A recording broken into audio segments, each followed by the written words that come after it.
And we have a special disclaimer from Pet Partners. For terms and conditions, visit www.petpartners.com/sample policies. Products are underwritten by Independence American Insurance Company, NAIC 26581, and produced by Pet Partners Inc., NPN number 7612549, CA license 0F27261, PPI Pet Insurance Agency Inc. You don't need to bring dogs into the office. You can create pet friendly work environments by simply just offering pet related benefits. You could have pet team building and engagement, like a pet photo contest, pet working. We've had several employees that have deployed those tactics. I think the biggest thing for most employers is to understand where you're at. Hey, it's Nikki, Llewellyn Gregory, and you're on Gut Plus Science. You're in for a fast-paced, storytelling, action item-rich leadership growth experience. I hope you make this podcast a habit. I consider it a leadership mentoring tool. Learning together makes us better together, and that is how we change the world around us. Let's get to it. Hey, it's Nikki back on Gut Plus Science. Michelle Yates from Pet Partners is back with me today, and I am thrilled that she will be a regular contributor on Gut Plus Science. So, pets are central to the life of our team at People Forward Network, part of our culture. We've had a marketing team for a few years now, and let me just bring this to life because it's so fun.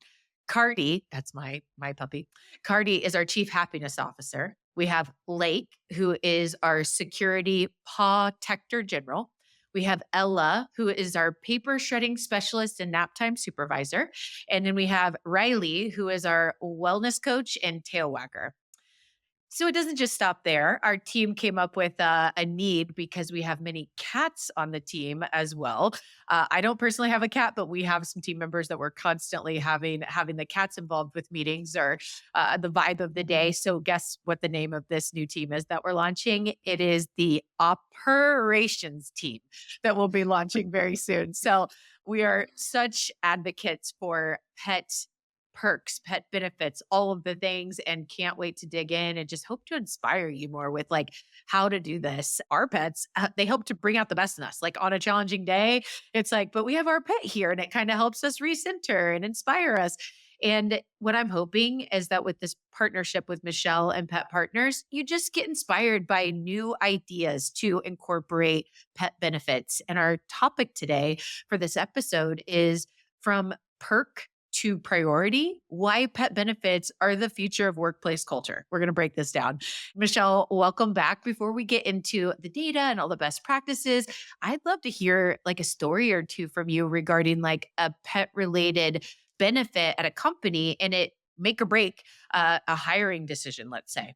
Well, first off, shout out to you and your team for putting pets on the payroll. Nice move. I love I love all the pet puns and the titles are fantastic.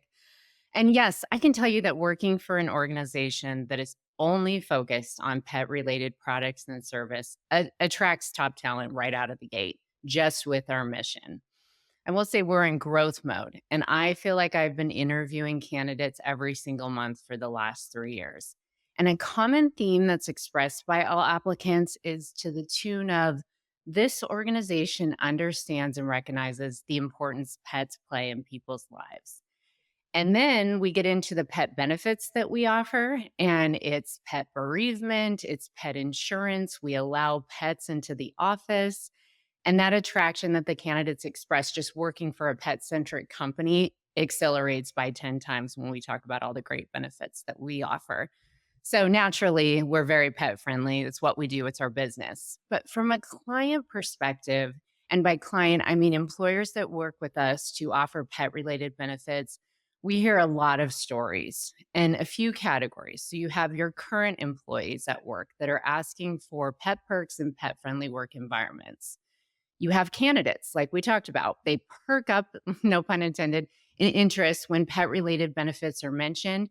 And they'll actually often engage and start telling their pet stories. It really breaks them down and warms up the conversation.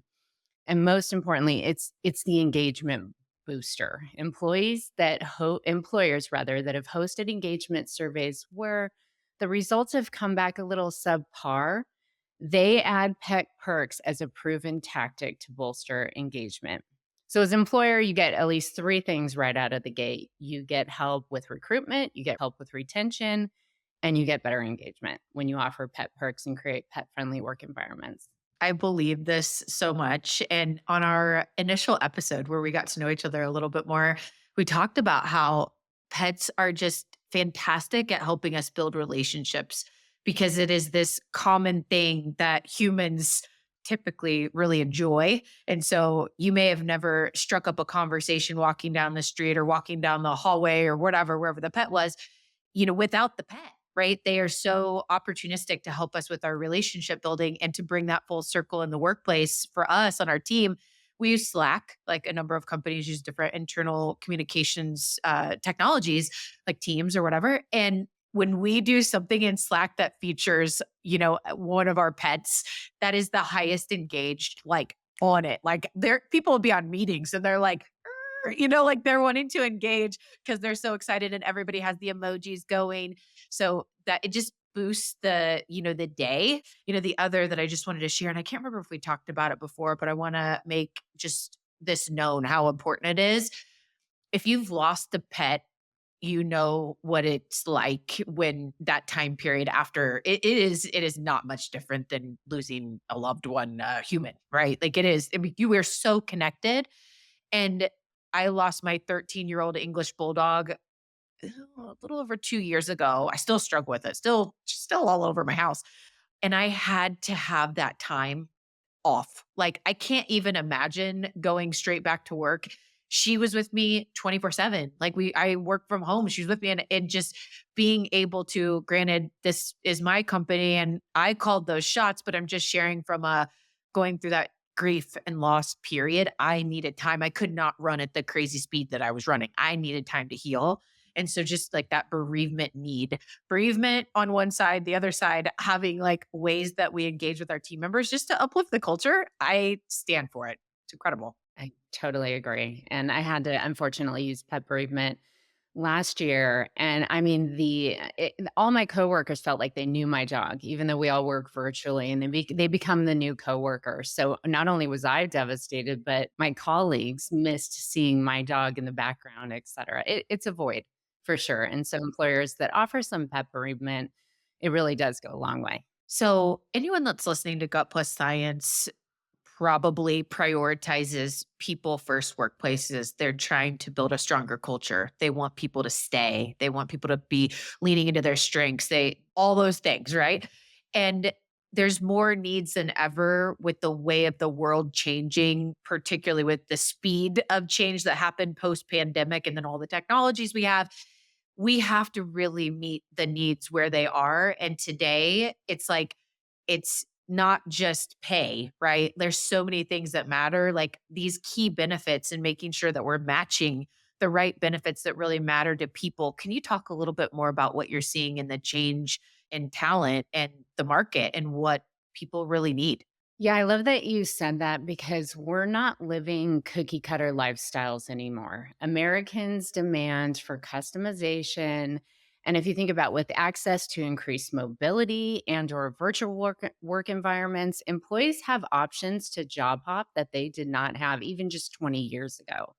According to the Bureau of Labor and Statistics, the median number of years that wage and salary workers had been with their current employer was just 3.9 as of January of 2024. And if you think about when you have to hire, you have to train, the new hire typically isn't at full speed, probably sometimes even in a year if you have a highly specialized role. I mean, that is not a long time to be with your employers. So, if employers want to remain competitive in not only attracting, but more importantly, retaining talent in a mobile work environment, they should consider robust, diverse, and relevant benefits as a tactic, just like pet related. I can't think of anything more relevant than something that hits 70% of the US population. And, you've got stories for days when it comes to how earlier I was saying it's not like I'm advocating for everyone bring their dog to work, like, and like the dogs are greeting at the front counter or whatever. Like, could be, It's a lot could be, and not doable. but you can't, it's not all across the board. Just talking about like how each workplace is different, just like each culture is different. what have you seen around really understanding and guiding the needs of suggestions and options for benefits in one place versus another? Like, how do we think about that? It's not a one size fits all thing. It never is. And I think that is the holy grail trying to allow all dogs and cats into the office. There's a lot of logistics, there's a ton of consideration. So if that is your entry point, I would probably start a little bit smaller. And there are a lot of ways that employers can express a pet friendly environment without allowing dogs into work. They could even look into having a mascot. So if they want to start with just one dog that is able to come into the office to boost morale, it has a tremendous impact. We have obviously pet friendly offices, but we do have mascots at every location. Shout out to Pierre, that's in our Scottsdale office, and Oliver, who's in our Chicago office. I mean, these are like our go to pets at work. So you have options. You don't need to bring dogs into the office. You can create pet friendly work environments by simply just offering pet related benefits. You could have pet team building and engagement, like a pet photo contest, pet working. We've had several employees that have deployed those tactics. I think the biggest thing for most employers is to understand where you're at. If you are in a warehouse where there is a lot of heavy machinery, for example, bringing dogs and cats into the office is probably not for you. But if you have an offsite corporate lunch at a park, then perhaps you can encourage the employees to bring their dogs or cats. So I think it's less about what you can't do, but really take a look at all the lists. And we have several resource guides that you can go and reference as far as starting small baby steps. And if that works, move on to the next thing. I think you'll see a lot of positive feedback from your workforce. Yes. Oh, well, this is awesome. I'm sorry, but my curiosity is piqued. What did you say? Was it Oscar? Who was the second dog that you mentioned that's the mascot? Yeah, Oliver. Oliver. Oliver. Okay. I'm so curious. Like Oliver. So who owns Oliver? Like how does that work? Is that somebody that works on the team and then, that's like how does the mascot thing work? Yes. So there's a couple different options. You can have you can almost hire a handler that is not an employee that would bring a dog in, let's say every Friday. We're going to bring in Fluffy and everyone come into the office to get to pet Fluffy, etc. Another option would be to talk with employees that have dogs that have been through behavioral training, have checked all the boxes, can be a good fit for the office and then rotate. So, for example, we have Oliver coming into our Chicago office, but we do rotate employees and say, okay, today I'm going to bring my dog in and everybody come meet Thor, for example. So it depends. You can have a designated mascot.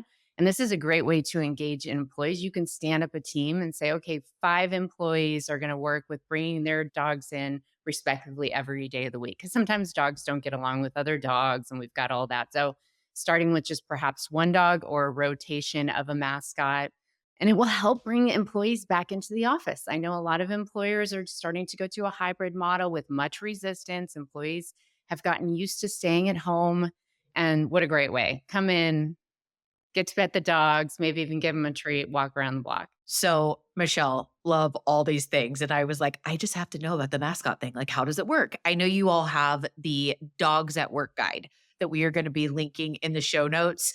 I am so thrilled. I want to dig into that myself. I know I've got my hands on it and just need to dig in, but I'm like, all of these things that are coming up, all of these different ideas, there's going to be a resource that we are linking. Tell us a little bit more about that. Yeah, so there are a lot of statistics in there. So it hits home on the stat I mentioned. 70% of US households own a pet.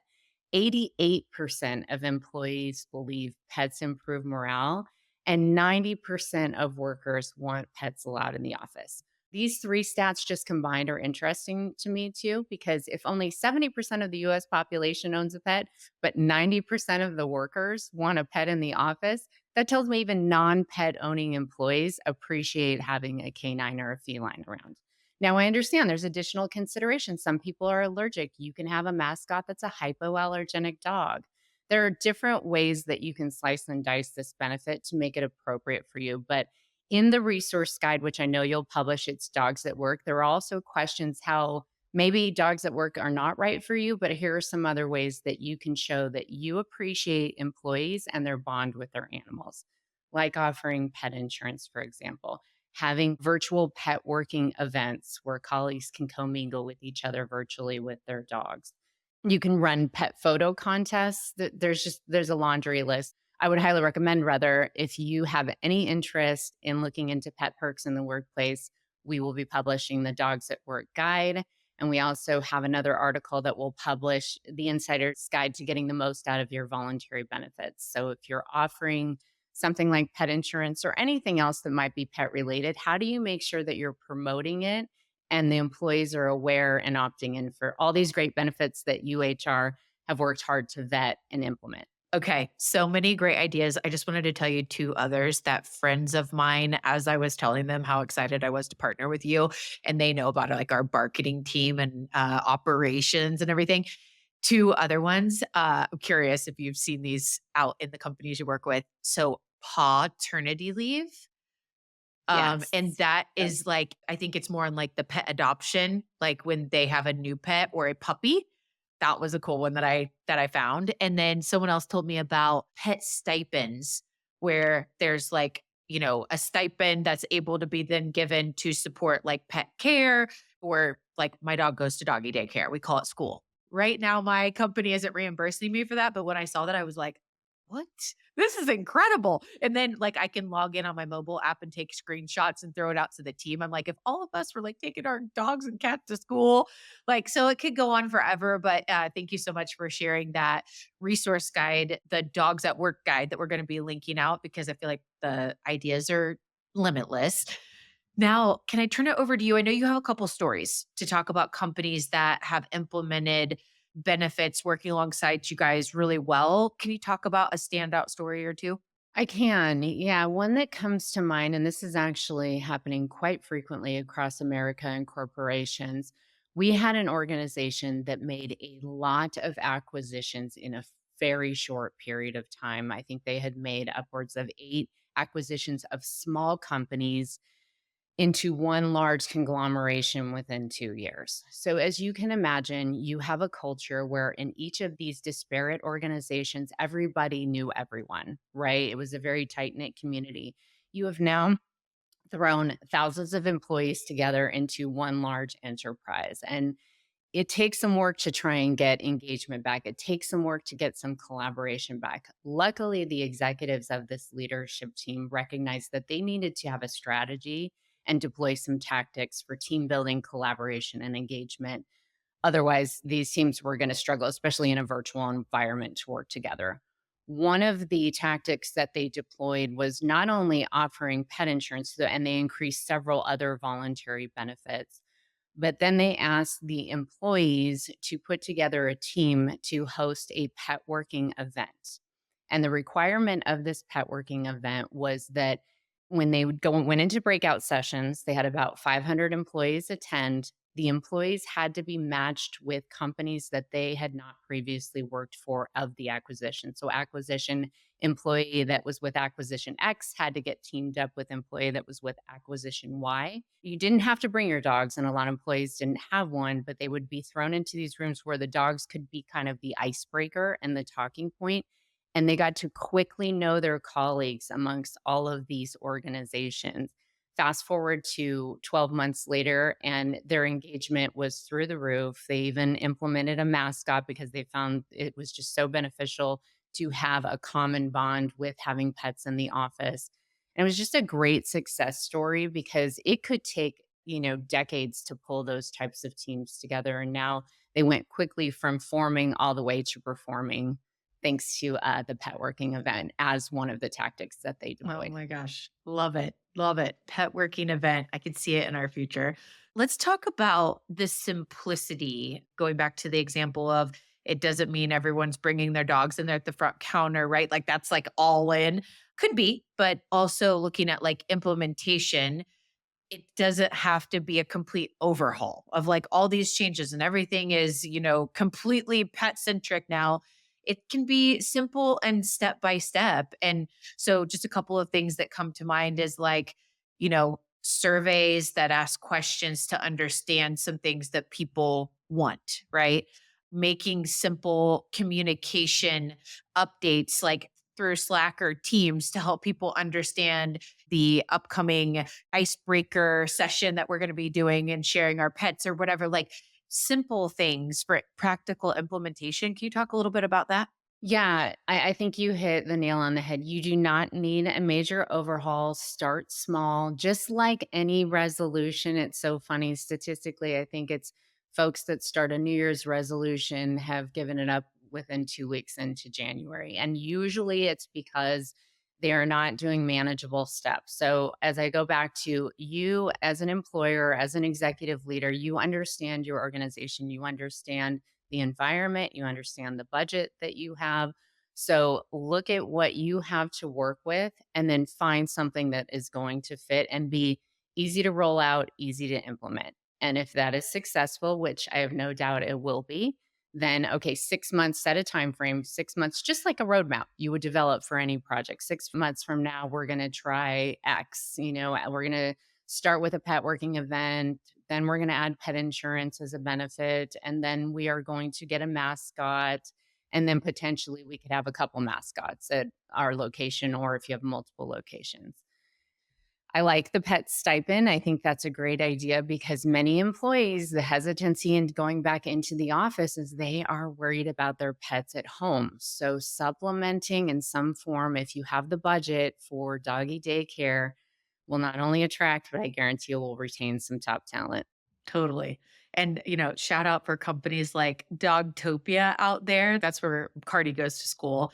And I know that they have like group package things. And I never thought about it until right now. I'm like, oh my gosh, I wonder if I could like buy bulk hours and then like give it as an employee gift, to be like, take your dog to school. And then we'll all share like pictures from our mobile device. That would be so cool. You could, yeah, run a contest where the top, a productivity contest at work. What's a big initiative you want to get tackled? Those that contribute. It could be a sales contest to run a sales team. We will offer 2 months worth of doggy daycare to the top three producers, for example. Okay, that's awesome. If you all ever need someone to fill in as a pet working event lead, I think you'd have a You should come join. Yes, we host them quite a bit. And if you think about pet working's an easy one. I know we've talked a lot about it. The thing I like about it is you can make it seasonal. So you can have one for the Christmas, bring your dog or cat in an ugly sweater if they will put it on. Halloween, it's springtime. And just going back to what you had said, there are a lot of organizations that allow for paw-ternity leave. Anybody that has acquired a new pet, puppy or older, there is an adjustment period. And to be able to recognize that, even with just a few days off to acclimate that dog or cat, it goes such a long way because your employee is going to be distracted oh, anyways. I yeah. mean, so you might as well let them go, let them get the dog or cat settled, and then they'll be back. And generally, the productivity is much higher. Well, I had mentioned earlier, I don't know what I would have done without the time to just take my time and grieve through my loss. But then on the back end, it was not very long before we got our new one, Cardi. And just, I'm thinking about some of the days, and she was a puppy. Uh, I mean, it is a 24/7 thing. I mean, I'm always like, why It did we do a is. puppy again? But you need that, like on the other side, both sides. And you just think, yeah, my mind is expanding here about how much I cherish my ability to have the flexibility and support from my team for those things that until I reflected, had thought about it. And who knows how long that puppy phase is gonna Yeah. last, right? You wanna start them off right out of the gate Yes. because they get one bad behavior the first day home, that is gonna last for 10 years. Yes. I'm speaking from experience. Yes. If you're not there and you're not present. So really, really neat benefit. I'm very proud of employers. And again, we need diversity. Pet related benefits goes a long way. You don't need a major overhaul. I would say even start by surveying your employees on some of the pet related perks that they would be interested in. And then you could even tie them into some of your other initiatives. Health and wellness is a huge initiative and rightfully so. Post pandemic, there are increased rates of depression, increased rates of just everyone not performing at their best. So, understanding the link in time, we have a lot of statistics that I'll share through our research work with HABRI, the Human Animal Bond Research Institute. pets can significantly improve our overall health and well-being. So survey the employees, see how they like it, stack your benefits and create a wellness packet, including offering pet insurance and really understand your organization. As an employer, you understand what you can and cannot accommodate. So find something that's right for you. We just talked about customization. You as an employer can customize based on the needs of your organization. So good. We've talked a lot about how at People Forward Network, our pets are like an elevator for us, like it elevates our team and our culture.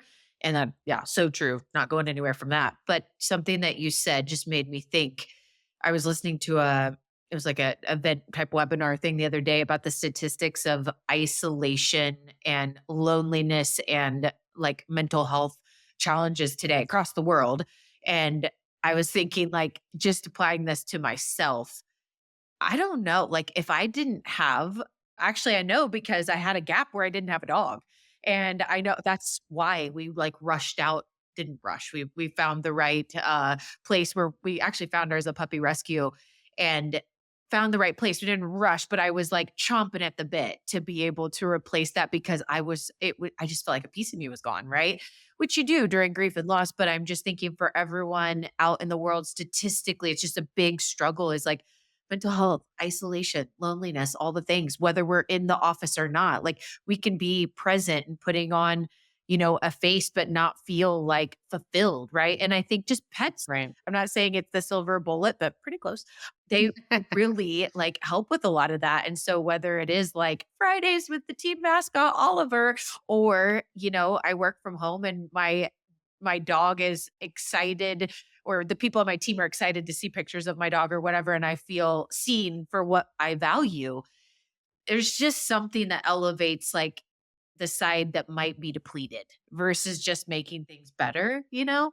And I want to tag on to that, not only loneliness, isolation, depression, but burnout. Yeah.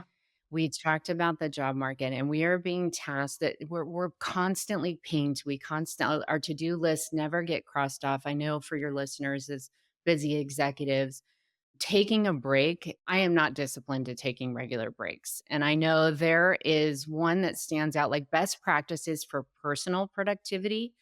One key best practice is taking breaks, which seems totally counterintuitive to me because if I have 5 minutes, I am going to maybe go make a cup of coffee, but I'm going to be on my phone emailing and doing all this stuff.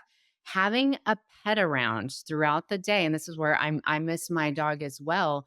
It forces me to take quick breaks. The pet needs to go outside. The pet needs a treat. The pet needs a belly rub.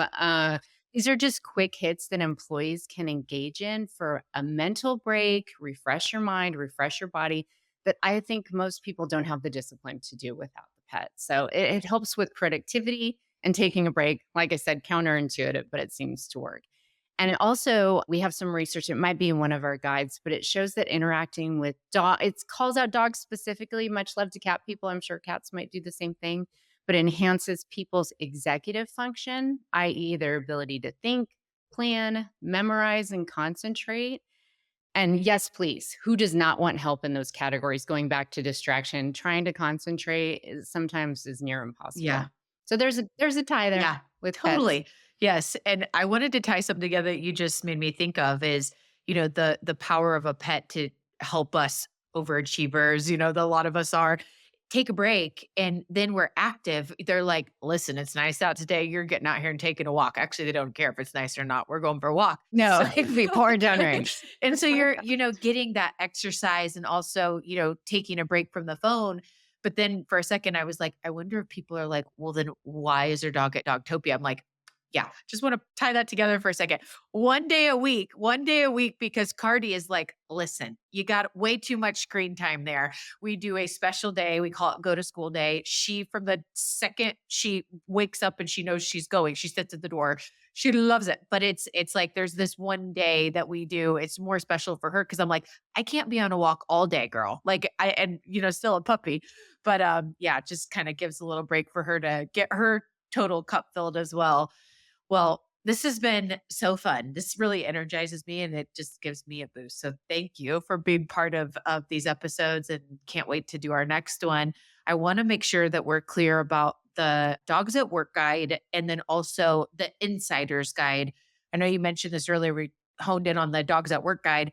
Can you just, before we go, make sure that people know what those resources are for, how they can help? We have the Insider's Guide to Getting the Most Out of Your Voluntary Benefits. A lot of great statistics, not just applicable to pet insurance, but just any benefits that you're offering. As an employer, you spend a lot of time and money usually vetting these benefits, but not a lot of time in promoting and educating employees on what they are. This is what we do for pet. We offer voluntary benefits, but this could be applied to any of the benefits that you're offering. So hopefully you'll find some tips and tricks in there. And then Dogs at Work, there are some questions. Is this right for you? If not, what can you implement to make your office pet friendly? And all the great benefits. Spoiler alert, there is no downside to making an office pet friendly. None. As long as you do it right. Yes. And Like I each of said, as us, long as you align. yes, each of Yeah. us gets our own way to do it, So thank you so much for the guidance and ideas and inspiration that you shared. Thank you for the resources. Those are in the show notes. And I look forward to our next episode. Always a pleasure. Thank you, Nikki.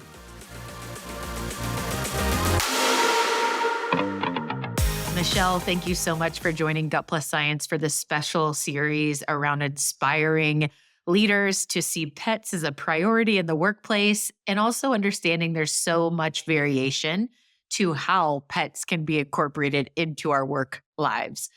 Pets are so precious to us. And get this, 70% of US households own a pet. 88% of employees believe pets improve morale, and 90% of team members want pets allowed in the office. So I think we've got some conclusive data there to back up our title of this episode today around From Perk to Priority. Pet benefits are the future of work. People want pets involved in culture. And here's the thing, there's so much variation in how we can do that. Pets are so precious to us. And as employers, we just need to recognize that they are important and they play a huge part of a human's life, and honoring the needs of what people need around their pets. Whether, we offer full-blown huge benefit options with our pets, or they're working in the office every day, to how we incorporate them in remote work, or how we acknowledge pets and have fun around our pets in conversation. There's lots of flexibility there, and PetPartners has a lot of ideas and many resources. As we talked about, there's the Dogs at Work guide that is in the show notes. Take a look at that. And then also the Insider's Guide to Getting the Most Out of Your Voluntary Benefits. Just a lot of actionable steps and ideas to be able to, figure out what works for you. But, you don't have to do a major overhaul. There is simple ways, and you can kind of, sprinkle different things in. I would encourage, if you've never done it before, having a team gathering, or all company meeting where there's a part in the meeting that highlights pets. Watch the vibe increase, right? Or team session ideas for leaders to be able to have fun team meetings incorporating pets as topics or sharing pictures. We use a lot of this on Slack, where you will always see engagement around pet posts in our Slack as a remote team. So I encourage you just to think about, from large to small, how you're bringing pets in to your workplace. It is a priority, and people really want this, and it makes the vibe so much better. So again, thank you to PetPartners for this special partnership. Our entire team of People Forward Network is loving this. And check out the Dogs at Work guide and the Insider's Guide around getting the most out of your voluntary benefits in the show notes. And I can't wait for the next episode, Michelle. We'll see you next time.